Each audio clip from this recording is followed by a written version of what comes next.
ఈరోజు మనం ఒక ఇంట్రెస్టింగ్ కొంచెం సీరియస్ టాపిక్ గురించి మాట్లాడుకుందాం. అదేంటి అంటే మన జెన్‌జీ షో ఆఫ్ కల్చర్ గురించి. జెన్‌జీ అంటే 1997 నుండి 2012 మధ్య పుట్టిన వాళ్ళు. ఈ టైమ్ లైన్‌లోనే నేను పుట్టానుకోండి. అది వేరే విషయం. అయితే మీరెప్పుడైనా ఇది ఫేస్ చేసారా? మీ ఫ్రెండ్ సర్కిల్‌లో ఎవరి దగ్గరైనా ఐఫోన్ చూసి మీ దగ్గర ఆండ్రాయిడ్ ఫోన్ ఉందని అనీజీగా ఫీల్ అవ్వడం, లేదా మీ ఫ్రెండ్ ఎవరైనా లగ్జరీ బ్రాండ్ ప్రొడక్ట్స్ కొంటే మీకు కూడా అలాంటివి కొనాలనిపించడం, మీ దగ్గర డబ్బులు లేకపోయినా సరే కాన్సర్ట్స్‌కి టికెట్స్ తీసుకోవడం, స్టార్‌బక్స్‌లో కాఫీ తాగడం అండ్ లేటెస్ట్ ఫ్యాషన్ ఐటెమ్స్ కొనడానికి మన జెన్‌జీ ఏమాత్రం వెనుకాడట్లేదు. ఒక రిపోర్ట్ ప్రకారం మన ఇండియాలో జెన్‌జీ కన్స్యూమర్ స్పెండింగ్స్‌లో ఏకంగా 46% కాంట్రిబ్యూట్ చేస్తుందంట. కానీ ఇక్కడే అసలు ప్రాబ్లమ్ మొదలవుతుంది. మంచి బ్రాండెడ్ వస్తువులు కొనడంలో, ట్రిప్స్ ప్లాన్ చేసుకోవడంలో తప్పు లేదు. డబ్బులు ఉంటే మనకు నచ్చినట్లు ఖర్చు పెట్టుకోవచ్చు. కానీ చాలా మంది అసలు డబ్బు లేకపోయినా అప్పులు చేసి మరీ ఈ పనులు చేస్తున్నారు. ఇది ఒక ఊబి లాంటిది. ఈ షో ఆఫ్ కల్చర్ వల్ల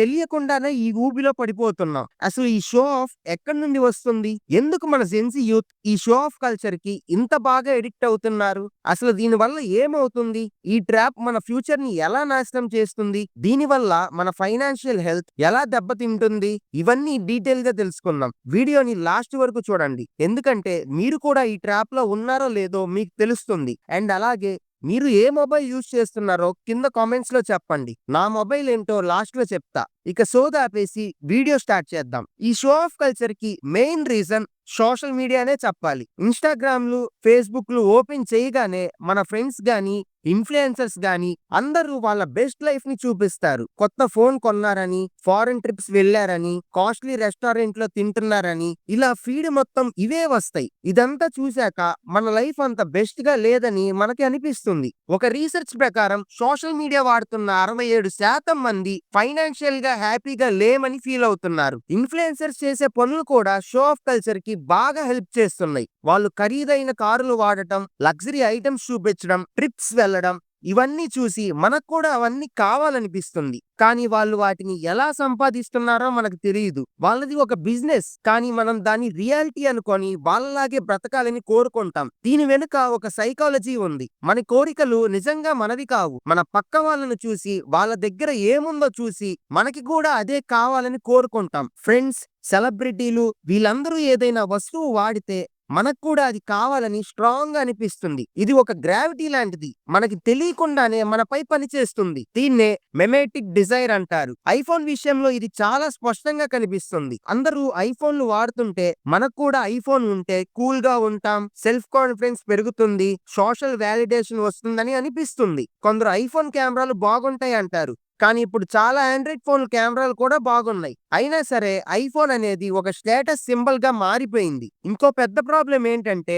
డబ్బు ఖర్చు చేయడం ఇప్పుడు చాలా ఈజీ అయిపోయింది. క్రెడిట్ కార్డ్‌లు, యూపీఐ పేమెంట్‌లు, ఈఎంఐ ఆప్షన్‌లు, బై నౌ పే లేటర్ లాంటి మన ఫింగర్ టిప్స్ దగ్గర ఉన్నాయి. ఈఎంఐ గురించి మాట్లాడుకుంటే నో కాస్ట్ ఈఎంఐ అని యాడ్స్ చూపిస్తారు. ఇది వినడానికి బాగుంటుంది. కానీ దీని వెనుక ప్రాసెసింగ్ ఫీజులు, జీఎస్టీలు, హిడెన్ ఛార్జీలు ఇలా చాలా ఉంటాయి. బ్యాంకులు, ఫైనాన్స్ కంపెనీలు దీని ద్వారా చాలా డబ్బు సంపాదిస్తాయి.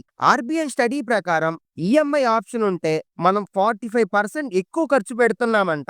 మన దగ్గర డబ్బు లేకపోయినా నెల నెలా కొంచెం కొంచెం కట్టుకోవచ్చు కదా అని ధైర్యం చేసి కొనాల్సిన దానికంటే ఎక్కువ కొనేస్తున్నాం. క్రెడిట్ కార్డుల వల్ల కూడా అంతే. కార్డుతో కొన్నప్పుడు జేబులో డబ్బులు అలాగే ఉన్నట్టు అనిపిస్తుంది. డబ్బులు అయిపోయిన ఫీలింగ్ రాదు. ఇది ఓవర్ స్పెండింగ్‌కి దారి తీస్తుంది. చాలా మంది కనీసం క్రెడిట్ కార్డ్ బిల్లులు కూడా మొత్తం కట్టకుండా మినిమం పేమెంట్ చేసి వదిలేస్తున్నారు. దానిపై ఏకంగా 30-40% వడ్డీ పడుతుంది. ఇది ఒక పెద్ద అప్పుల ఊబి. ఇండియాలో దాదాపు 70% ఐఫోన్‌లు ఈఎంఐలోనే కొంటున్నారంటే పరిస్థితి ఎంత సీరియస్‌గా ఉందో అర్థం చేసుకోవచ్చు. షాపింగ్ అనేది ఒక ఎమోషన్. స్ట్రెస్‌గా ఉన్నప్పుడు, బోర్ కొట్టినప్పుడు ఏదో ఒకటి కొనాలనిపిస్తుంది. కొత్త వస్తువు కొన్నప్పుడు దాన్ని అన్బాక్స్ చేసినప్పుడు ఒక హ్యాపీ ఫీలింగ్, ఒక కిక్ వస్తుంది. దీన్నే రీటైల్ థెరపీ అంటారు. కానీ ఈ హ్యాపీనెస్ కొద్దిసేపే ఉంటుంది. ఆ తర్వాత ఆ వస్తువు మామూలుదే అయిపోతుంది. మళ్ళీ కొత్తగా ఏదో ఒకటి కొనాలనిపిస్తుంది. ఇది ఒక ఎండ్‌లెస్ సైకిల్. ఒకప్పుడు మన పక్కింటి వాళ్ళు ఏదైనా కొత్తగా కొంటే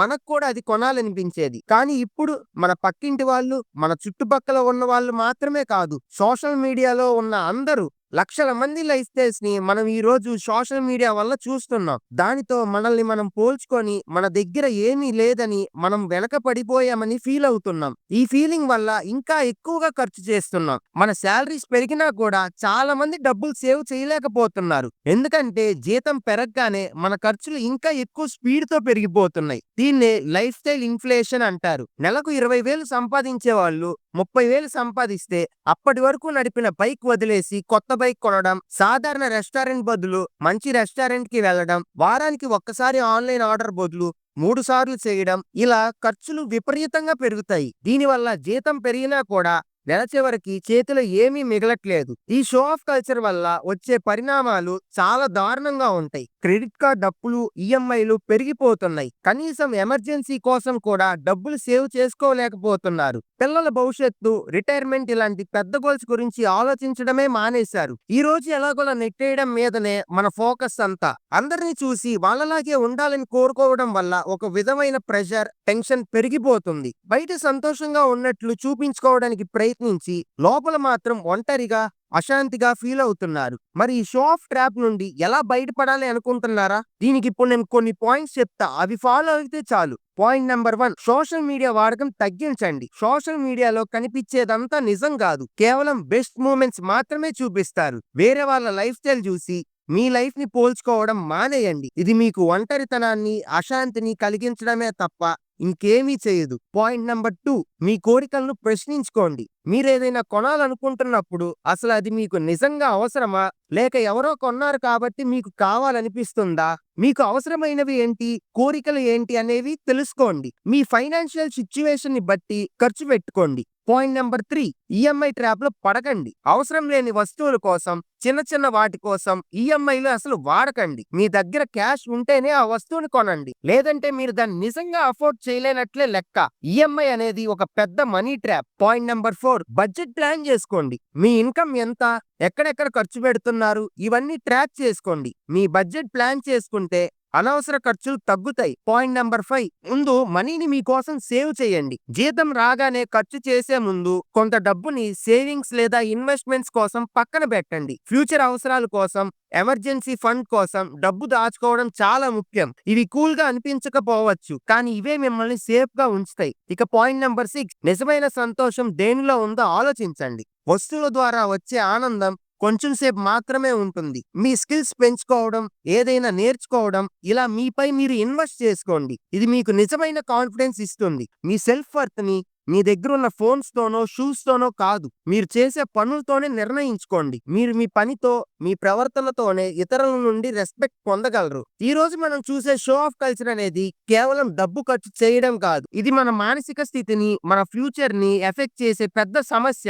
మనల్ని మనం ఇతరులతో పోల్చుకోవడం మానేసి మన అవసరాలు, మన కోరికలు ఏంటో నిజాయితీగా తెలుసుకొని తెలివిగా డబ్బు ఖర్చు చేయడం నేర్చుకుంటే ఈ ట్రాప్ నుండి బయటపడవచ్చు. డబ్బు సంపాదించడం చాలా కష్టం. మీ పేరెంట్స్ మీరు చాలా కష్టపడి సంపాదిస్తారు. ఆ డబ్బుని తెలివిగా వాడుకోండి. కేవలం ఇతరులను ఇంప్రెస్ చేయడం కోసమో, బయట గొప్పగా కనిపించడం కోసమో అనవసరంగా ఖర్చు చేయకండి. నిజమైన సంపద అంటే మీ బ్యాంక్ అకౌంట్స్ లో ఉన్న డబ్బు, మీ సేవింగ్స్, మీ ఇన్వెస్ట్మెంట్స్ మాత్రమే. బయట కనిపించే గొప్ప లైఫ్ స్టైల్ కాదు. ఈ వీడియో మీకు నచ్చితే మీ ఫ్రెండ్స్ తో, ఫ్యామిలీతో షేర్ చేయండి. ముఖ్యంగా జెన్జీ వాళ్ళతో తప్పకుండా షేర్ చేయండి. దీనిపై మీ అభిప్రాయాలు కామెంట్స్ లో చెప్పండి. నేను యూజ్ చేసే మొబైల్ పోకో M2. ఈ వీడియో మీకు ఉపయోగపడిందని అనుకుంటున్నా. మళ్ళీ ఇంకో మంచి వీడియోతో కలుద్దాం. Bye bye.